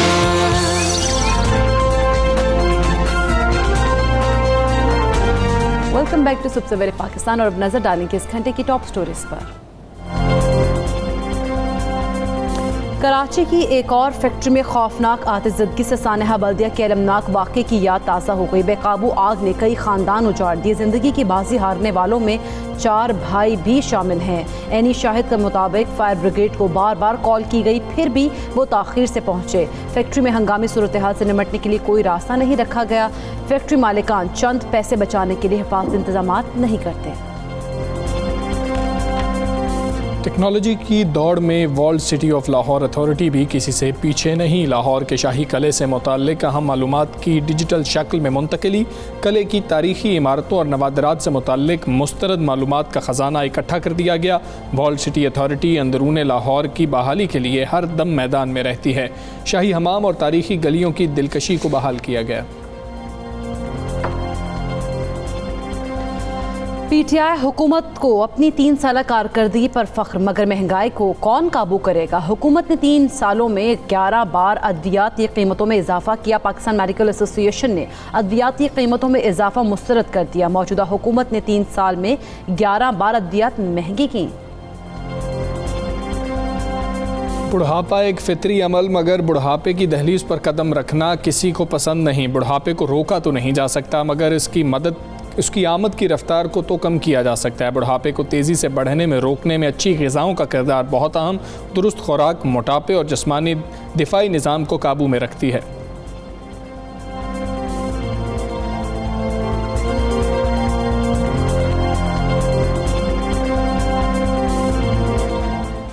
इस घंटे की टॉप स्टोरीज आपने जानी है। आपको बताएं कि टेक्नोलॉजी की दौड़ की अगर बात की जाए तो walled city of Lahore authority भी किसी से पीछे नहीं है। लाहौर के शाही किले से मुताल्लिक अहम मालूमात को डिजिटल शक्ल में मुंतकिल अब किया जा रहा है। बिल्कुल, हमजा किला की जो मुख्तलिफ तारीख़ी इमारतें हैं और नबादरात से मुताल्लिक मुस्तनद मालूमात हैं, उनको क्विक रिस्पॉन्स कोड यानी कि जिसे आप उर्फ़ आम में QR कोड भी कहते हैं, तो उसके ज़रिए हासिल अब की जा सकती हैं। शाही किला में कई तारीख़ी इमारतें हैं जिनमें आलमगीरी दरवाज़ा, शीश महल, नौलखा, मोती मस्जिद, दीवान ख़ास, अहाता शाहजहानी, नाग मंदिर और हवेली माई जिंदा काबिल ज़िक्र हैं। हाँ, ये हवेली माई जिंदा भी जो है वो भी काबिल ज़िक्र है। और walled city of Lahore authority ने इन अहम तारीख़ी हिस्सों से मुताल्लिक मालूमाती बोर्ड तो आवेज़ा कर रखे हैं और किले में सयाहत के लिए आने वाले इन बोर्ड्स पर लिखी तहरीरों की मदद से किसी भी हिस्से के अगर तारीख़ी पस मंज़र की बात की जाए और अहमियत के बारे में बात की जाए तो इल्म हासिल कर सकते हैं, उनको इन्फॉर्मेशन मिल जाती है।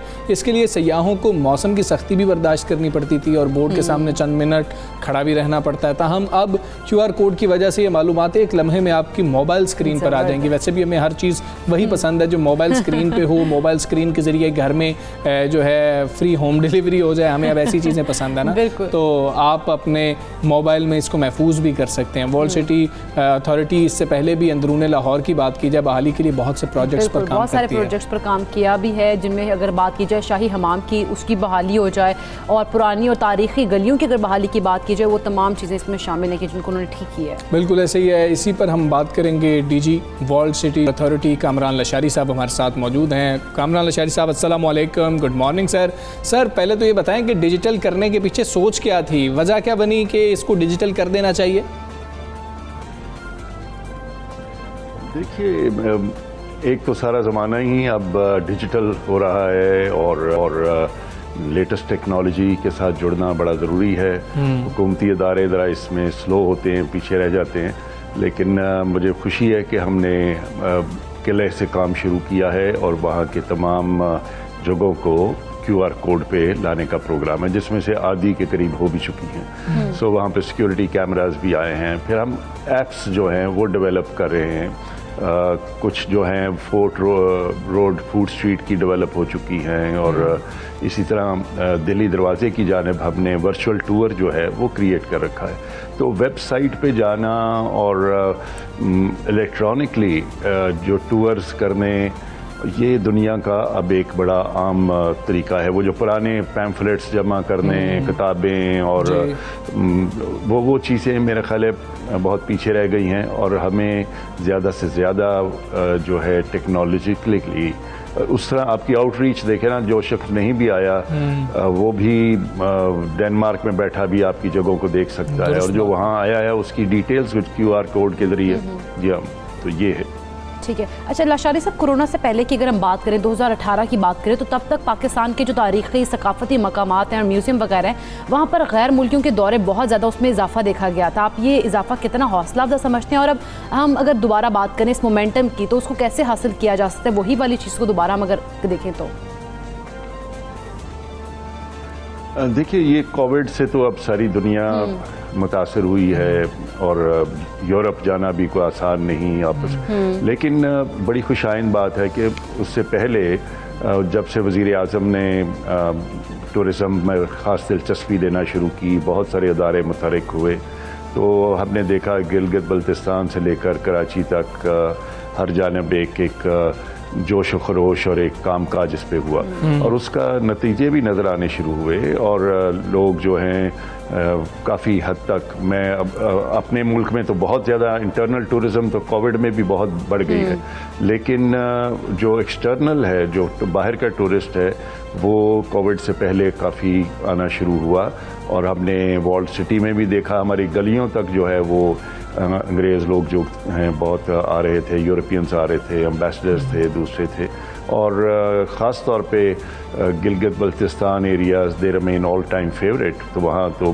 बेशुमार लोग जा रहे थे। लेकिन हमें इस कोविड में और जो चीज़ें सीखनी हैं, समझनी हैं कि ये हमें एक रेस्ट पीरियड नहीं समझना चाहिए बल्कि काम और करके तैयारी पकड़नी चाहिए कि अगर आज बहुत सारे लोग तो उसके लिए होटल और इंफ्रास्ट्रक्चर और सफाई सुथराई देखभाल जो SOPs हैं उनको इन पोजीशन लाना है ताकि अगर आज बिलफर्ज 10-20 हज़ार लोग लाहौर में आ जाएं जो फॉरेनर्स हों तो उनके लिए इतने कमरे, उनके लिए इतनी ट्रांसपोर्ट, उनके लिए so much that we have to do.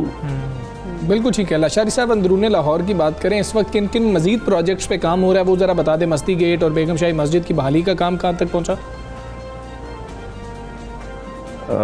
देखिए बेगम मस्जिद जिसको मरियम मस्जिद भी कहते हैं, ये मुगलों की सबसे पुरानी मस्जिद है, जहांगीर की वालदा की नाम से मंसूब है। इस पे काम जारी है, तकरीबन आधा काम हो चुका है लेकिन बाकी जो है वो हो रहा है। उसके इर्द गिर्द इंक्रोचमेंट्स बहुत सारी हैं जिसको रिम मार्केट वगैरह भी कहते हैं, उसको रीलोकेट करना, हटाने का प्रोग्राम जो है वो ज़ेर गौर है। वो एक मुश्किल काम है लेकिन उस पर भी काम हो रहा है। उसके अलावा सुनहरी मस्जिद जो है वो कश्मीरी बाज़ार में, और आजकल हम ये कश्मीरी बाज़ार का एरिया जो है ये हमारा फ़ेज़ 4 कहलाता है, पहले 3 फ़ेज़ हो चुके हैं, तो इस सारे एरिया को हम ठीक कर रहे हैं। उसकी सड़कें, मकानात, दुकान और उसी में ये सुनहरी मस्जिद आती है और ये तकरीबन मुकम्मल हो चुका है, तो ये भी हो गया है। इसी तरह मोती मस्जिद जो किले के अंदर है वो नए सिरे से कंजर्वेशन उसकी हुई है और किले के अंदर तो कम से कम 8-10 जगहों पर काम हो रहा है और बहुत सारे मुकम्मल हुए हैं, बहुत सारे हो रहे हैं। और सफाई सुथराई जो है हर प्रोजेक्ट का हमारा हिस्सा है।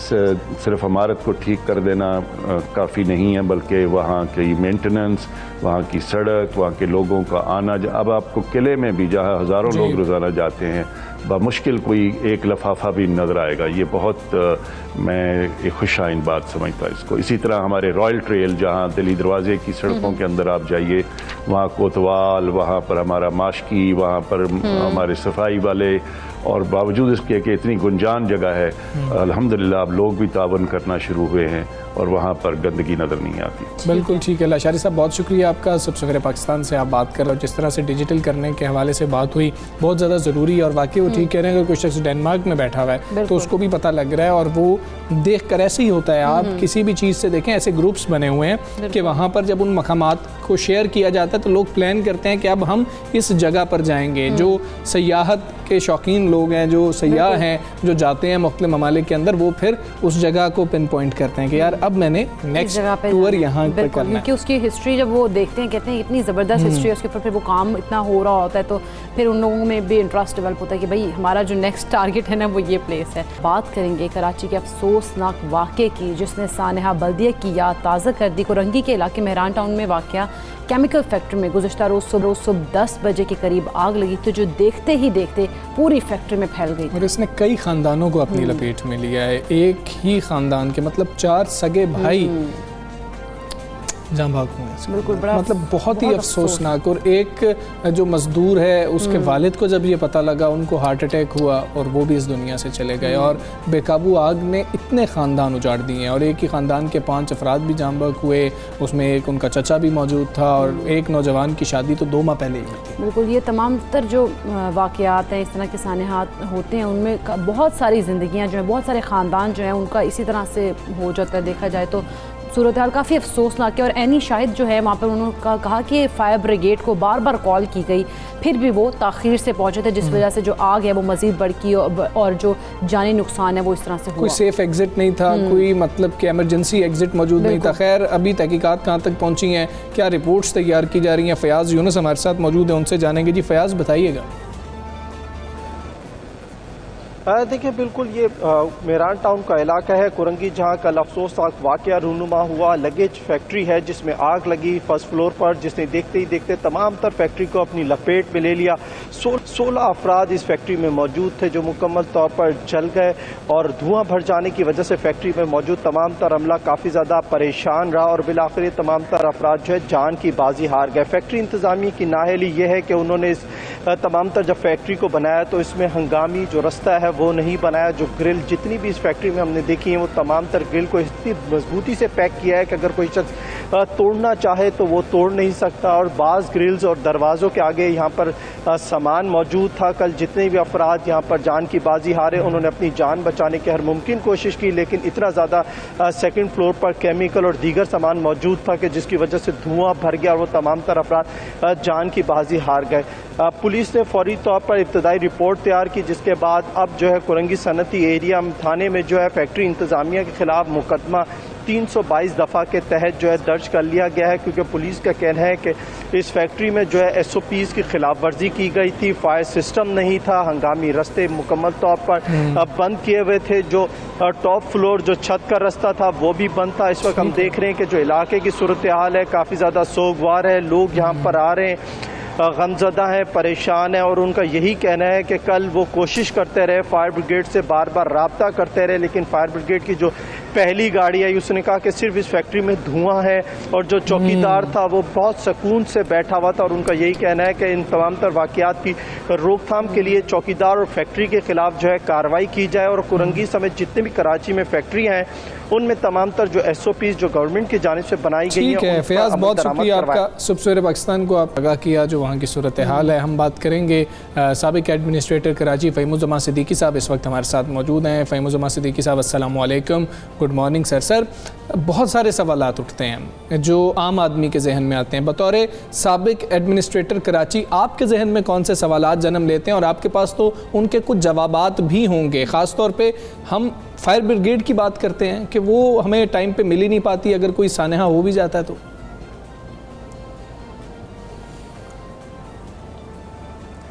देखिए, सबसे पहली बात तो ये कि अगर कल का आप फैक्ट्री का फायर ले लें या चंद साल पहले बल्दिया में एक फैक्ट्री में फायर हुआ जिसमें 260 से ज़्यादा लोगों की जान गई, उसकी बेसिक रीज़न देखिए क्या थी। दोनों फायर्स में बाहर निकलने के रास्ते नहीं थे।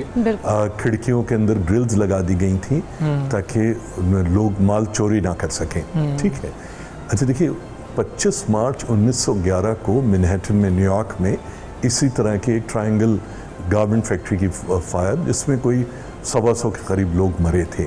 अच्छा, उन्होंने उसके बाद क्या किया? उन्होंने, वो वाक़या तो हो गया मगर उन्होंने सबक सीखा और उन्होंने तमाम इस तरह की गारमेंट फैक्ट्रीज़ और जो कॉटेज इंडस्ट्री थी उसको शहर से बाहर निकाल के मखसूस इलाकों में ले गए जहाँ पर इस किस्म की जो ज़रूरत पड़ती है फायर ब्रिगेड की या दीवारें तोड़ के निकालने की, वो चीज़ें वहाँ पर मौजूद थी और आज भी मौजूद हैं। हमारे यहाँ भी, मुझे याद है 1994 में जब मैं एडमिनिस्ट्रेटर था, हमने कॉटेज इंडस्ट्री के लिए एक बाकायदा जोन क्रिएट किया था लांडी में। अच्छा, वो सारे के सारे प्लॉट लोगों ने, बाद में आने वाले DC और जो भी वो बोर्ड ऑफ रेवेन्यू के अफसरान थे, वो सब उन्होंने प्लॉटिंग करके वो खा गए। अच्छा, अगर आप कराची देखिए, ये जो दुकान, आप इस सारी चीज़ में होगा क्या, जो सिर्फ और सिर्फ फैक्ट्री का मालिक है उसको लटका दिया जाएगा, उस पर सारा का सारा इल्ज़ाम आएगा। आप फायर ब्रिगेड की बात कर रहे हैं कि फायर ब्रिगेड की गाड़ी देर से पहुंची। प्रॉब्लम ये है कि कराची में फायर ब्रिगेड की गाड़ियाँ कितनी हैं, उनमें से सर्विसेबल कितनी है और उन सेंटर्स कितने ना होने के बराबर हैं। ये तकरीबन 700 750 स्क्वायर किलोमीटर का अर्बन एरिया है। हर जगह के ऊपर मोहल्लों में जहाँ गाड़ियाँ पहुँच नहीं सकती, जहाँ पर दीवारें, तो जब तक हम मिनहसुल कौम ये नहीं तय करेंगे कि हम इंसानों की तरह ज़िंदा रहना शुरू करेंगे, जब तक हमारे अरबाब इख्तदार अपनी मुजरिमाना गफलत और मुजरिमाना ज़िंदगी से बाज नहीं आएंगे और इन तमाम चीज़ों को रीऑर्गेनाइज करते रहेंगे, इस एग्जैक्टली यही वाक़यात होते रहेंगे। ना फायर ब्रिगेड पहुंच पाएगी, फैक्ट्रियों में चोरी होती है, लोग ग्रिलें लगा देते हैं, ग्रिल लगाते हैं। वो जब बल्दिया फैक्ट्री का फायर हुआ था, मैं उस वक्त वहाँ पर मुझसे कई टेलीविज़न चैनल्स ने ऑन द स्पॉट जो है इंटरव्यू किया था, तो मैंने उन सबको ये कहा था कि आप आसपास नज़रें दौड़ाएं, मुझे बताइए किसी एक फैक्ट्री जो मौजूद है, क्या उसमें से किसी एक फैक्ट्री की भी जो खिड़की है उनमें ग्रिल्स नहीं लगी हुई? आप सबसे पहले इन ग्रिल्स को ख़त्म कराओ, और इन ग्रिल्स को ख़त्म कराने के लिए ये ज़रूरी है कि आप सिक्योरिटी का सिस्टम शुरू करो। आप वहाँ पर अच्छा, ये तमाम चीज़ें बहसियत कौम इकोनॉमिक एक्टिविटी जनरेट करती हैं, इकोनॉमिक एक्टिविटी जनरेट करती हैं, तो उससे लोगों में खुशहाली आती है, तो इसमें से कोई नुकसान का काम नहीं है। लेकिन सर, जिस हिसाब से बल्दिया के जो एग्जांपल दिए, उससे इस तरह के जो वाकयात हैं हम इनसे सबक क्यों नहीं हासिल करते? फैक्ट्रीज में फायर सेफ्टी की अगर बात की जाए, उसके प्रोटोकॉल्स का ख्याल क्यों नहीं रखा जाता? इदारे इतने डिसफंक्शनल क्यों हैं? देखिए नहीं, देखिए इसलिए नहीं किया जाता कि हम एक आदमी ने फैक्ट्री लगाई। देखिए फैक्ट्रीज या इकोनॉमिक एक्टिविटी एक बहुत ज़रूरी चीज़ है, लोगों को रोज़गार के लिए, आपको फॉरेन एक्सचेंज कमाने के लिए, सारी मतलब ये जुर्म नहीं है, फैक्ट्री बनाना जुर्म नहीं है। अच्छा, अब फैक्ट्री को अगर मैं तो सबसे पहली बात तो मैं फैक्ट्री के मालिक को किसी तरह से बरीउज़्ज़मा नहीं करार दे रहा, उसकी गलती, उसकी जो गफलत है वो अपनी जगह पे है, मगर एक जो बड़ी गफलत है वो उस इलाके के डिप्टी कमिश्नर, उस इलाके के SHO, क्योंकि ये तमाम चीज़ें बल्दियाती इदारों, KDA, ये इन तमाम की नाक के नीचे हो रही हैं, आज भी हो रही हैं। कल एक फैक्ट्री में लगी, आज अगर किसी और फैक्ट्री में आग लग जाए, नतीजा बिल्कुल मुख्तलिफ नहीं होगा। तो हम ये सीखते क्यों नहीं है? देखिए मेरा और आपका, मेरा ताल्लुक भी मीडिया से, आपका भी ताल्लुक मीडिया से, हम जो फोर्थ पिलर ऑफ स्टेट कहलाते हैं, वो इसी ने कहलाते हैं कि हम अकल के अंधों को ये समझाएं कि भाई ये मसाइल ये फायर फाइटिंग से नहीं हल होंगे, ये मसाइल उस वक्त होंगे जब हम चीज़ों को ऑर्गेनाइज करना शुरू करेंगे। कराची 3,500 स्क्वायर किलोमीटर का शहर है, उसमें से सिर्फ 700-750 स्क्वायर किलोमीटर जो है वो अर्बन है।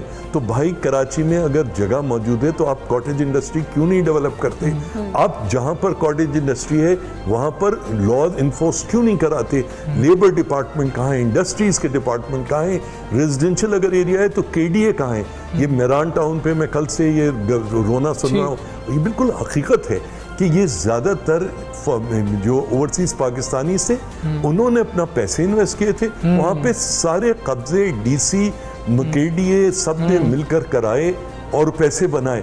तो आप मुझे बताइए, आप इस तमाम चीज़ में ना मैं किसके हाथ पे अपना लहू तलाश करूं, ये वो वाली बात है। ठीक है सिद्दीकी साहब, कल ऐसा हुआ कि वज़ीर आला सिंध ने नोटिस भी ले लिया, उन्होंने जो है दुख का इजहार भी किया, दूसरी जानिब से ऐसी बातें आई कि जी कि इनको 25 लाख रुपया दिया जाना चाहिए फ़ी कस, अगर हम बात करें तो जिसकी जान चली गई उसकी फैमिली को। लेकिन हम साने हाथ से सीखते नहीं हैं, हम क्यों नहीं सीख पा रहे हैं? हमें मजीद कितने साने हाथ चाहिए? क्या इसका कोई आसान सीधा सा हल है जो सियासतदानों को समझ आ जाए? हमारे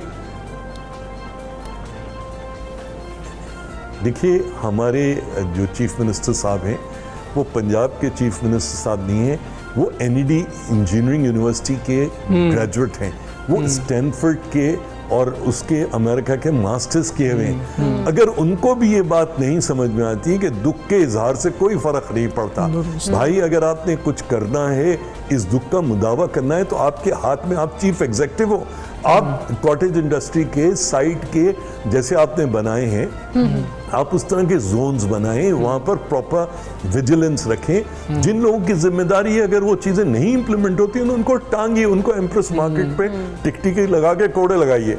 मगर इस हालत में कि रेजिडेंशियल एरिया में एक फैक्ट्री थी, वो लेबर डिपार्टमेंट कहता है, इंडस्ट्री कहता है जी हमारा तो किसी को बता। मुझे ये बताइए, अगर ये रेजिडेंशियल एरिया में फैक्ट्री थी तो ये कितना एक्साइज ड्यूटी देती होगी, कितना सेल्स टैक्स देती होगी? ये तो कुछ भी नहीं करती होगी ना। ये तो आपका रेवेन्यू लॉस भी है। तो अपने आप को मिन हैसुल कौम मुनज़्ज़म कीजिए।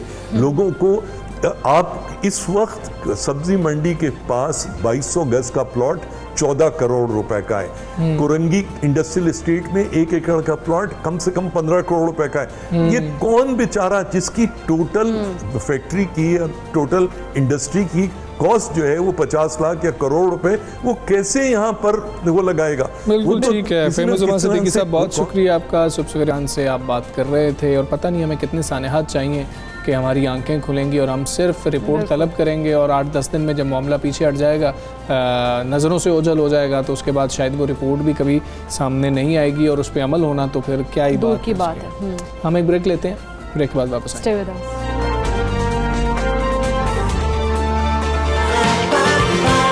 सुबह सवेरे पाकिस्तान,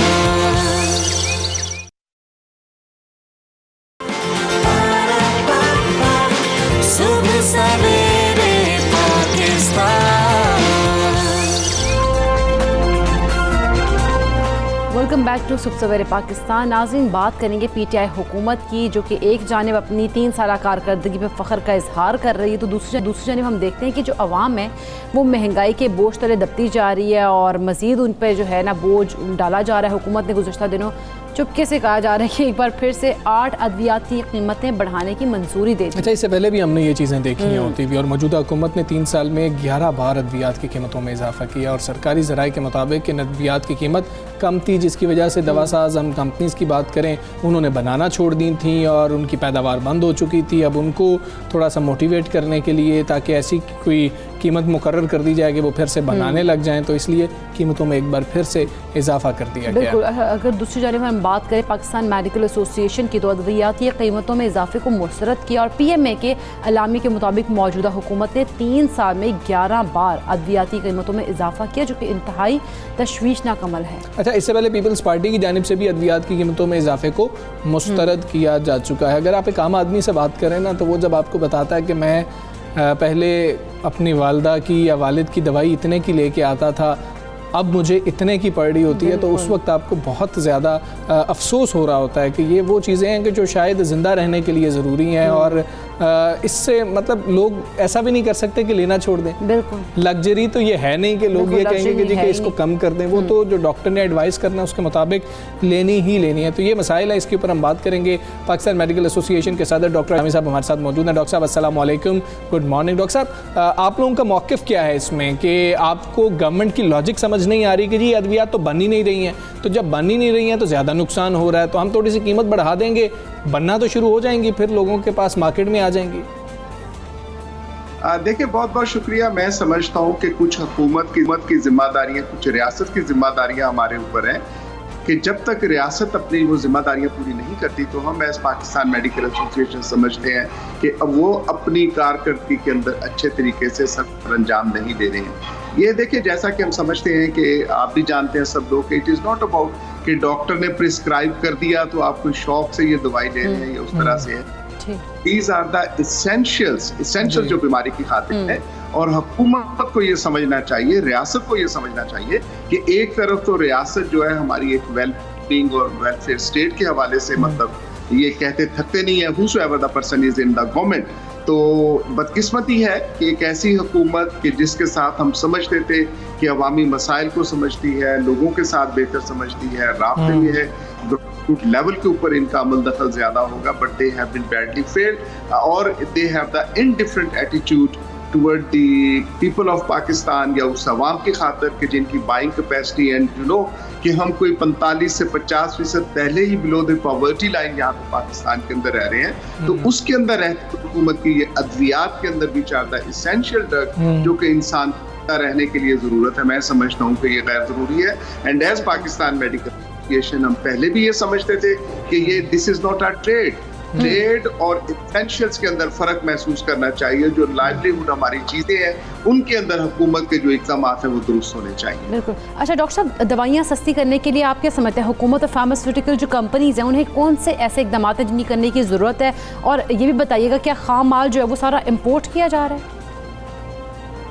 देखें, ये एक चीज बड़ी अजीब सी हम समझते हैं कि जी देखें, these are the profitable businesses, और हमारे सामने कि पाकिस्तान के अंदर जो अद्वियात की कीमत है, और कहा जाता है जी अमेरिका से हम सस्ते हो, भाई उनकी बाइंग कैपेसिटी भी तो देखो, वो मुल्क ऐसा है अंदर पॉवर्टी लाइन ऐसी होती है और वहाँ पे अद्वियात की ये हुकूमत सब्सिडाइज करती है, फार्मास्यूटिकल कंपनीज के साथ मिलकर ये बात करते हैं। लेकिन मेरा मानना तो ये एज मेडिकल एसोसिएशन कि हमारे यहाँ अवामुन नास की जो जेब है वो जितनी इजाजत देती है उसके मुताबिक कतई तौर पे कीमतें जो है वो प्लूरल नहीं करती हैं। एक तरफ हम हेल्थ कार्ड देने की कोशिश कर रहे हैं, हेल्थ सिस्टम हमारा जिस तरह से चोक हुए जा रहा है, तो उसके अंदर व्हाट्सएवर द केसेस हुकूमत ने मटेरियल्स यहाँ बनाने हैं, लोगों को प्रमोट करना है और हुकूमत सब्सिडीज देती है, ये कोई अनहोनी बात नहीं है।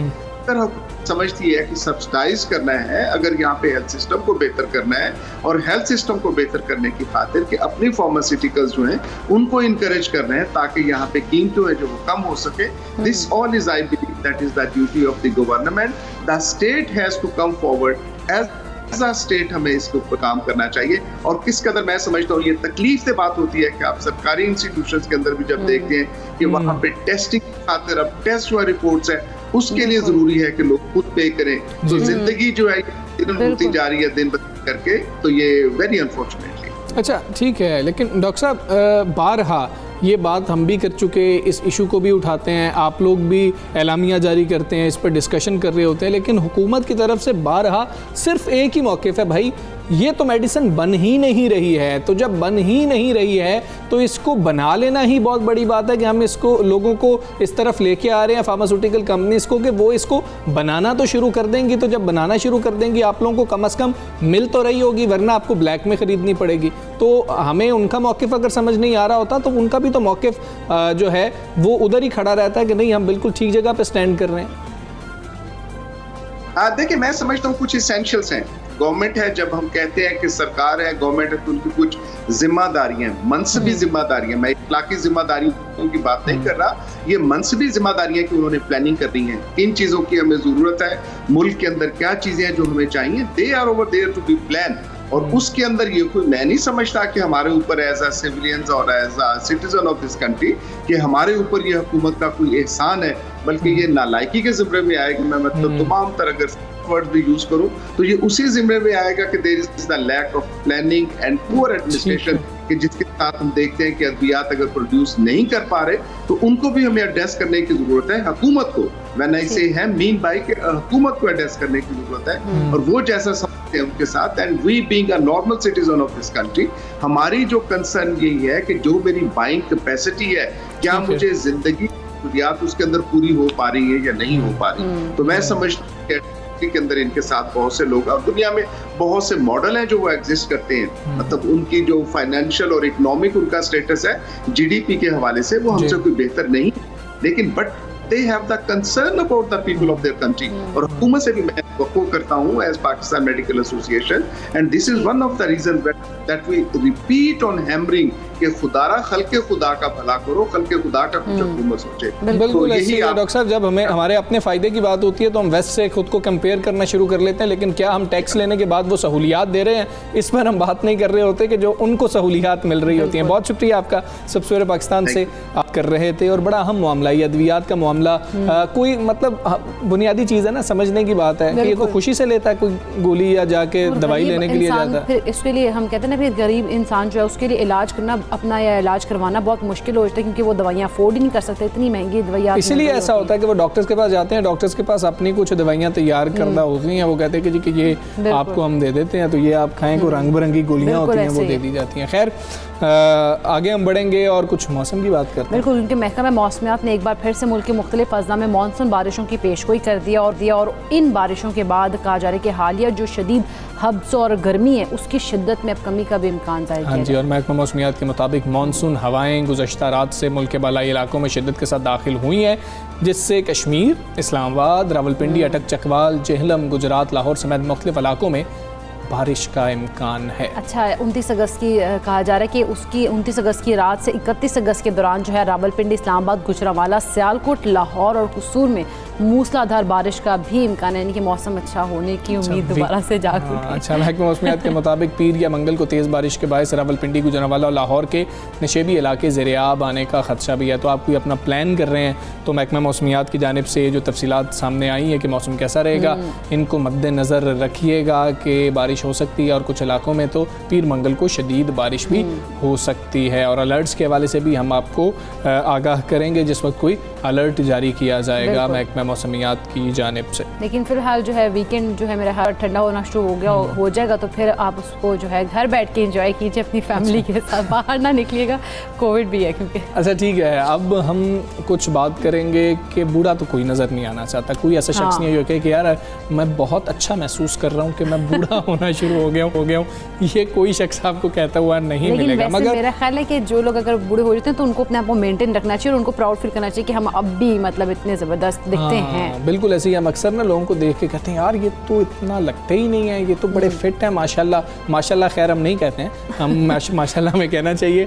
तो अब क्या ऐसी कोई खुराकें मौजूद हैं, ऐसी डाइट मौजूद है कि जिसके ज़रिए हम बुढ़ापे को थोड़ा सा डिले पे लगा सकते हैं, थोड़ा सा लेट कर सकते हैं, या ये कह लें कि हम बूढ़े हो भी गए हैं तो हम ख़ुद को मेंटेन कैसे कर सकते हैं कि हम जो है शायद अपनी उम्र से बेहतर लोगों, जो हमारी उम्र के लोग हैं उनसे कुछ बेहतर नज़र आ रहे हैं और कुछ बेहतर ज़िंदगी गुजार रहे हैं। लेकिन इस चीज़ के लिए हमें बहुत ज़्यादा जो फोकस करना है वो अपनी फूड पे करना है। अब वो फूड कौन सी हमें लेनी चाहिए और हमें अपने आप को कैसे मतलब इस तरह से अपना जो लाइफस्टाइल है उसको चेंज करना चाहिए खुराक के थ्रू, कि हम जो हैं वो अपनी एज से ज़्यादा मतलब या कुछ लोग होते हैं अपनी एज से ज़्यादा भी दिखते हैं, वो भी ना दिखें, और अगर आपकी एज ज़्यादा हो गई है तो आप तब उस वाली की एज की भी ना दिखें, आप छोटे दिखें, जवान दिखें। दिखने के साथ साथ हम देखें तो हमारा जिस्म जो है बेहतर तरीके से अपने मतलब के परफॉर्म कर रहा हो, हमारे जिस्म के अज़ा जो हैं वो अच्छे तरीके से परफॉर्म कर रही है, उससे भी ज़्यादा ज़रूरी है दिखने से भी ज़्यादा। तो ऐसी कौन सी खुराकें हैं? हमारे साथ माहिर ग़िज़ाइयत ज़ोहा सुहेल मौजूद हैं, उनसे जानने की कोशिश करेंगे। ज़ोहा अस्सलाम वालेकुम, गुड मॉर्निंग। और ज़ोहा से हम यही बात पहले भी कर रहे थे कि ज़ोहा आज हमारा मौजू ये है कि हम ज़ोहा जैसे जो हैं कैसे देख सकते हैं। सब ये चाहते हैं कि हम ना मतलब अपनी उम्र से छोटे ही नज़र आ रहे हैं। ज़ोहा अब ये बताएं आप क्या राज है इसके पीछे? आज का टॉपिक आप लोगों का बहुत अच्छा है। राज तो इसमें इस तरह से है कि आपने अपनी डाइट का सबसे ज़्यादा ख्याल रखना है, क्योंकि स्किन हमारी बॉडी का एक ऐसा हिस्सा है जो सबसे ज़्यादा एक्सपोज्ड है और इससे सबसे ज़्यादा सरफेस एरिया कवर किया होगा। आपको देखिए स्किन सबसे ज़्यादा बड़ा ऑर्गन है हमारी बॉडी का, और एजिंग का जो मसला है आजकल, एक प्री मेच्योर एजिंग भी बहुत आ रही है और एक उम्र के साथ तो एजिंग आती ही आती है। दोनों को रोकना हमारे लिए बहुत ज़रूरी है, क्योंकि ये एक ऐसा हिस्सा है जो बहुत ज़्यादा एक्सपोज्ड है और हर कोई चाहता है कि ये एजिंग से दूर रहे और बहुत यंगर लुक नजर आए और बहुत फ्रेश लुक नजर आए। तो इसके लिए सबसे पहले मैं आज यहाँ पर पानी की अहमियत के बारे में बात करूँगी।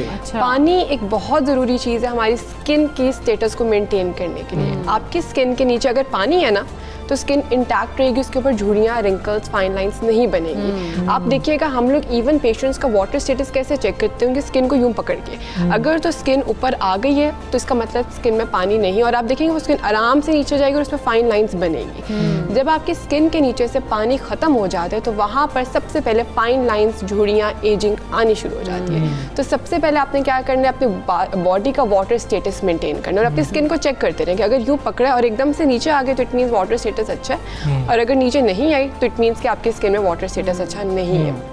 नंबर 1 पे पानी।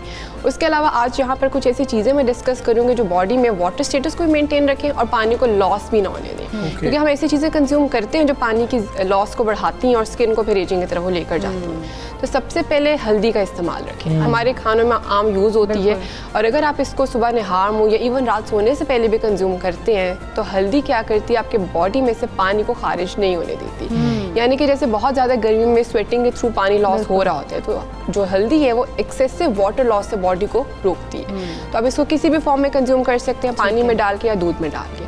नंबर 2 पे ग्रीन टी।